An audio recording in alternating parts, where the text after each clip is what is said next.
Rejection, it's one of the most primal fears we experience as human beings.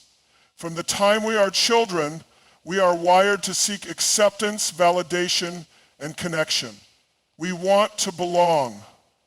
We want to be wanted. And when that doesn't happen, it cuts deep. It shakes us to our core. For many people, rejection is not just a momentary sting, it's a confirmation of their worst fears about themselves. Now, let's talk about this guy, the one who is sitting there staring at his phone, wanting to text you but refusing to do it. He is not just hesitating, he is in a full-blown mental battle with himself.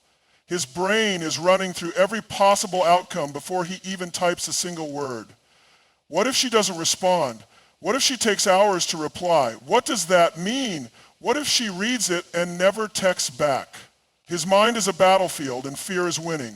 The fear of being ignored, or worse, being rejected outright, is paralyzing him. It's stopping him from taking action, from doing something as simple as sending a message. And you might be thinking, but it's just a text. How hard can it be? But here's what you need to understand. It's never just a text. For someone struggling with rejection anxiety, a text is a risk. It's putting himself out there with no guarantee of what will come next. And when you think about how people handle risks, you realize something important. Most people avoid them. When faced with uncertainty, our instinct is to protect ourselves. And the easiest way to protect ourselves? Do nothing. If he doesn't text, he can't be rejected. If he stays silent, he can tell himself, maybe she would have responded. Maybe she's waiting on me. By not reaching out, he stays in a world of possibilities where nothing bad has happened yet. But the moment he presses send, reality sets in. There's no more wondering, no more hoping. The outcome is out of his control. And for someone terrified of rejection, that loss of control is overwhelming. Now let's take this a step further. Imagine he texts and you don't respond the way he hoped. Maybe you take hours to reply. Maybe you answer with something short, something that feels distant. What happens then? That fear of rejection transforms into something worse, self-doubt. Was that the wrong thing to say? Maybe she's not that into me. I knew I shouldn't have texted. Every single word of that message is suddenly analyzed, overanalyzed, and torn apart in his mind. He starts to second guess himself. He starts to believe that his worst fears were right, that reaching out was a mistake. And that kind of thinking, it doesn't just affect this one moment. It changes how he acts moving forward. Think about a time when you put yourself out there and didn't get the response you wanted. How did that feel? Did you hesitate the next time? Did you hold yourself back even just a little? If so, you've felt a fraction of what he's feeling right now. For some people, rejection is just part of the process. They shake it off and keep moving. But for others, rejection confirms every insecurity they have ever had. It reinforces that voice in their head that tells them they're not good enough, not wanted, not worth the effort. And when that happens, the fear of experiencing that pain again keeps them stuck. So instead of texting you, he waits. He tells himself he'll do it later, when he feels more confident, when he knows exactly what to say. But later never comes because the fear never truly goes away. This is why so many people miss out on opportunities, not just in relationships, but in life. Fear keeps them on the sidelines. Fear makes them overthink. Fear convinces them that staying in their comfort zone is safer than taking a risk. And when it comes to relationships, that fear is even stronger. Because deep down, it's not just about one text or one rejection. It's about validation. If he texts and gets ignored, it's not just that one moment that stings. It's the idea that maybe, just maybe, he doesn't matter to you as much as he hoped. And that's terrifying. He'd rather live in the what if than face the possibility that his feelings aren't reciprocated. He'd rather hold on to hope than confront reality. And that's why he won't text you even though he's dying to. There's a war going on inside his mind, and it's a battle between two powerful forces, his ego and his vulnerability. These two sides pull him in opposite directions, leaving him stuck in a cycle of indecision, doubt, and hesitation. On one side, His emotions are screaming at him to text you, to reach out, to connect. On the other, his ego is telling him to hold back, to stay in control, to maintain his pride. This isn't just about sending a message, it's about power. In modern dating, people are obsessed with who has the upper hand, who cares more, who is chasing who has the leverage. He doesn't want to be the one who appears more invested. He doesn't want to be seen as needy, desperate, or weak. And so, even though he wants to talk to you, he convinces himself that holding back is the better choice. The truth is, people don't like feeling exposed. They don't like feeling as if someone else has the power to hurt them. And when you send that text first, when you reach out, you're giving the other person a certain level of control. You're making it clear that you want them in your life. That's a vulnerable place to be, and for someone who struggles with pride and ego, that can feel incredibly uncomfortable. Now let's go deeper into what this means for him. From a young age, many men are conditioned to believe that showing too much emotion is a weakness. They are taught to be strong, to act cool, to never let their emotions get the best of them. The result? A man who feels something deeply but fights like hell to suppress it. So even though he may want to send that message, his conditioning kicks in. His mind tells him, wait, let her text first. If you reach out, you look weak. You'll seem like you care more than she does. And the moment those thoughts creep in, he stops himself. This internal conflict is exhausting. He goes back and forth in his head. One moment he's typing out the message, the next he's deleting it. He's replaying your last conversation, analyzing every detail, trying to figure out if you're even interested. He wonders, does she even want to hear from me? Would she even care if I texted? And if he even slightly suspects that the answer is no, he convinces himself that it's better to say nothing. But let's take this further. What happens when you do text first? What happens if you reach out before he does? For a moment, there's relief. He doesn't have to risk anything. He doesn't have to step into that vulnerable space. But then something else creeps in, his ego.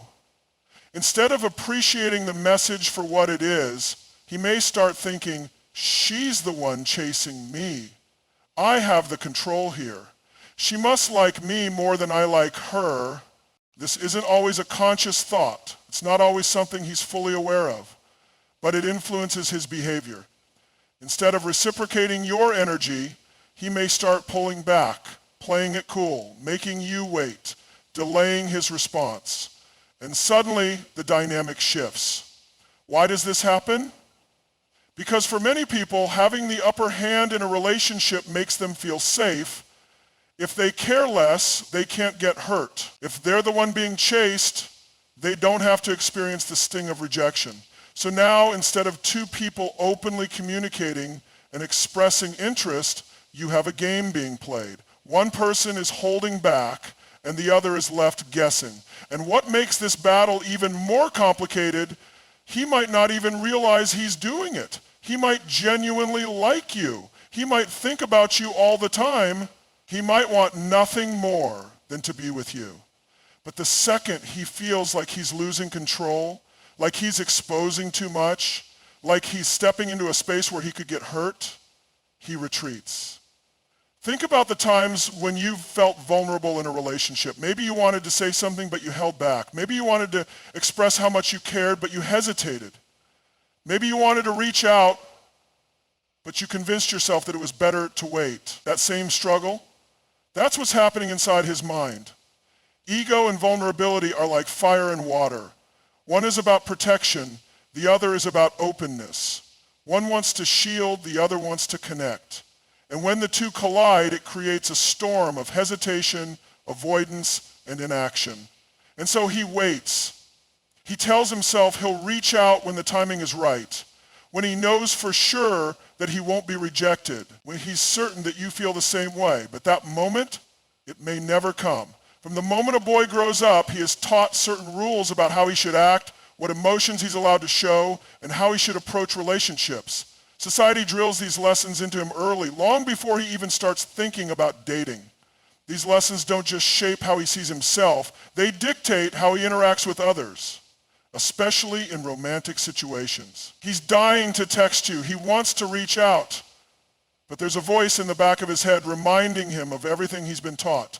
That voice tells him to stay quiet, to play it cool, to wait for you to make the first move. That voice is the product of years of conditioning, of being told that expressing emotions is a sign of weakness, that being too eager makes him less desirable, that being too available will push you away. And so he hesitates. This conditioning starts early. Boys are often told to man up when they express feelings. They're taught that crying is weak, that being too emotional is unmanly, and that showing too much interest makes them look desperate. Society rewards detachment and punishes vulnerability. As a result, many men grow up learning how to suppress their emotions rather than express them. By the time he reaches adulthood, these lessons are deeply ingrained. He doesn't even realize he's following a script. He just knows that texting first makes him feel uncomfortable, as if he's breaking some unwritten rule. And that rule says, don't seem too eager, don't show too much emotion, don't let her think she has the upper hand. This mindset has been reinforced by culture, media, and even advice from other men. In movies, TV shows, and music, the guy who wins is often the one who plays it cool, who makes the woman chase him, who acts like he doesn't care. He has been told explicitly and implicitly that acting too interested will push you away, and it's not just media. Think about the advice men give each other. Many of them learn early on from older brothers, friends, or even their fathers that women like a challenge, that if he texts too soon or too often, he'll look desperate, that if he's the one chasing, he'll lower his value. So even when he wants to reach out, his conditioning kicks in. His brain starts warning him, if you text her now, you'll look needy. What if she's not even thinking about you? What if she thinks you're too easy to get? And so he convinces himself to wait. But let's go deeper. What happens when he ignores these societal rules and texts anyway? What happens if he follows his emotions instead of his conditioning? For some men, it feels good. It feels natural. They don't second guess themselves. But for others, the moment they send that message, the doubt creeps in. If you don't respond right away, he starts wondering if he made a mistake. If you reply with something short, he starts to panic. Suddenly, everything he was taught about playing it cool starts feeling like the truth. He starts thinking, maybe I should have waited longer. Maybe I was too eager. Maybe I messed this up. And the next time, he hesitates even more. This cycle continues because men are rarely taught how to process rejection in a healthy way. Instead of understanding that not every message will get an immediate response, that not every woman will feel the same way, they take it as a confirmation that they should have held back. And that makes them even more reluctant to initiate in the future. But here's another layer to this conditioning, the idea that men should always be in control. Many men have been raised with the belief that they should always lead, always have the upper hand, always dictate the pace of a relationship. They are told that being too available lowers their status, that a man who is too eager is less attractive. So even when he genuinely wants to talk to you, he may hold back simply because he doesn't want to feel like he's losing control of the situation. And if he feels like you're not as interested as he is, that conditioning kicks in even harder. He's been taught that men who care more are the ones who get hurt, that men who chase too hard end up alone. He doesn't want to be that guy, so he stays quiet. This kind of thinking is reinforced by social circles. Other men will often judge their friends for being too into a woman. They'll tease him if he texts too much, mock him if he seems too emotionally invested. So even if he's dying to reach out, he's thinking about how it will look, not just to you, but to everyone else around him. And what happens when this conditioning is combined with personal insecurities? If he already struggles with self-doubt, if he's been rejected before, if he's not fully confident in where he stands with you, this societal pressure becomes even stronger. He doesn't just hold back because he's afraid of rejection.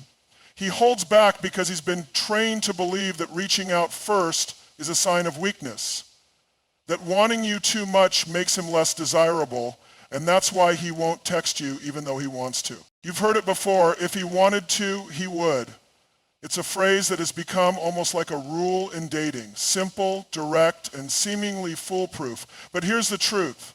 It's not always that simple. Yes, effort matters. Yes, if someone truly wants to be in your life, they will make an effort to be there. But human emotions, especially in relationships, don't always follow logic. He might want to text you. He might think about you all the time. He might feel a strong pull toward you. But that doesn't mean he will act on it. Not because he doesn't care, but because his internal world is stopping him from moving forward. Let's break this down. Some people have emotional barriers that keep them from taking action, even when they want to. Maybe he's been hurt in the past. Maybe he's struggling with self-doubt. Maybe he's afraid that if he reaches out, he'll be met with indifference or worse, rejection. For some men, it's not just about fear, it's about emotional availability. There's a difference between wanting someone and being in a place where you can show up for them. A man who is emotionally unavailable can have deep feelings for you, but still hesitate to act on them. He may be dealing with personal issues, unresolved trauma, or a fear of intimacy that prevents him from moving forward, even if he genuinely wants to. Think about the last time you hesitated to do something, even though you knew you wanted to. Maybe it was making a big decision. Maybe it was telling someone how you felt. Maybe it was stepping out of your comfort zone.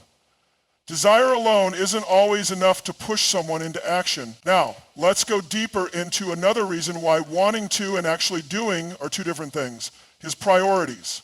The hard truth is that people prioritize what matters most to them in any given moment. That doesn't mean you don't matter. It means that something else in his life might be taking up more of his mental and emotional energy. Maybe he's focused on his career. Maybe he's dealing with stress that has nothing to do with you. Maybe he's trying to figure out his own life before he adds someone else into the mix. For some people, relationships are secondary to their personal growth, stability, or even survival. If he's going through something heavy, mental health struggles, financial issues, family problems, he may want to reach out to you, but feel like he doesn't have the capacity to engage in the way he thinks he should. Another layer to this is timing. We often assume that when we meet someone we connect with, things should naturally fall into place. But timing plays a bigger role than most people realize. Someone can have deep feelings for you but still not be ready for a relationship. He might be emotionally stuck, working through personal struggles, or even just in a phase of life where he doesn't know what he wants. Now let's talk about another crucial reason why he won't text you, even though he wants to. Mixed signals and uncertainty. If he isn't sure where you stand, he may hesitate to make a move.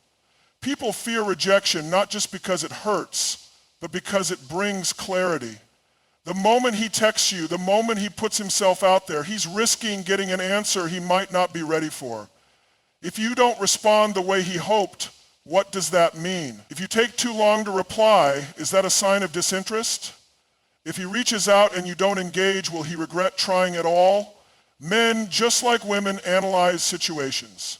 If he feels like your energy has shifted, if he senses even the smallest bit of distance, he may convince himself that texting you is a bad idea. He might think, she's not as into me as I am into her, or she's probably talking to someone else. And then there's the issue of pride and ego. If he has already reached out before and didn't get the response he wanted, he might hold back from trying again. Nobody likes feeling like they're the only one putting in effort. If he feels like he's been the one doing all the work, starting conversations, making plans, initiating contact, he may decide to stop just to see if you'll step up. There's also a social aspect to this. Many men have been taught that they need to play it cool to avoid looking desperate, to make a woman chase.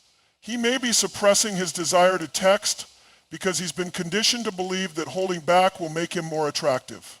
Then there's another possibility. He doesn't want to lead you on. Not every man who hesitates to text is playing games. Some guys pull back because they know they aren't ready for something serious, and they don't want to create false expectations. He might be interested, but if he knows deep down that he can't give you what you deserve, he may choose silence over leading you on. All of this leads to one conclusion. If he wanted to, he would, is only half the truth. Yes, effort matters. Yes, people should show up when they care, But human behavior is complex. Fear, emotional availability, timing, pride, and personal struggles all play a role in whether someone reaches out or not. And sometimes it has nothing to do with how much he wants to. It's about whether he can.